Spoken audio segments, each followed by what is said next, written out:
নামে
নৱবৰ্ষ শুভেচ্ছা জনাই পেলাই ভকত বৈষ্ণৱক আনিব লাগিছিলে কাণেখন তুলি আহিছে দুটি পাই চলি তেনে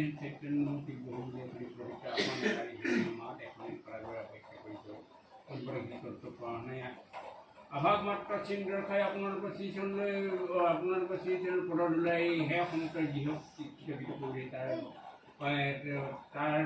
পৰিৱৰ্তে আপোনালোকৰ লক্ষ্য কৰিব আপোনালোকে এখনি শৰাই আগবাঢ়ি এই শৰাই ব্যক্তি মোৰ বুলি গ্ৰহণীয় হয় ভকত ব্যক্তিৰে আশীৰ্বাদ কাটি কি ভাল কৰক মন কৰক আৰু তেওঁলোকৰ যদি কোনোবাখিনি বাৰ ইষ্ট মাৰি মৰম পাইমৰ সেইখিনি দূৰতে বিজু কৰে আৰু নৱবৰ্ষ যদি কোনোবাখিনি বৰ্ষ ৰাখি ফল জন্ম ল'বলৈ কিবাৰ ক্ষেত্ৰত সেইখিনি শুভ কৰায় আৰু তেওঁলোকৰ যি কৰ্ম জীৱনত কৰ্ম কৰি আছেগৈ তেওঁলোকৰ প্ৰতি প্ৰভু সন্তুষ্ট ল'বি সেয়েহে ভকত ব্যক্তিক সেৱা ধৰিছে আগলৈকে ধৰি থাকিবলৈ হৰিদ্ৰ দিয়াই ধৰ্ম মত দিয়াই কোনোবা পাই মোক ভাঙি কৰি জলদি চাই প্ৰতি পোহৰ কৰাই ঘৰখনত এই থৈ যোৱা পিতৃকে প্ৰমুখ্য কৰি পুত্ৰ বোৱাৰী নাতি দুখীয়া ককাই ভাই ইষ্ট বন্ধু সকলোকে নিৰাপদে ৰক্ষা কৰি প্ৰভু ভগৱন্তই আৰু ভকত বৈষ্ণৱৰ শ্ৰীমুখে জয় ধ্বনি হে সমস্ত প্ৰতি কৃপা দি উদ্ধাৰ কৰিবলৈ প্ৰাৰ্থনা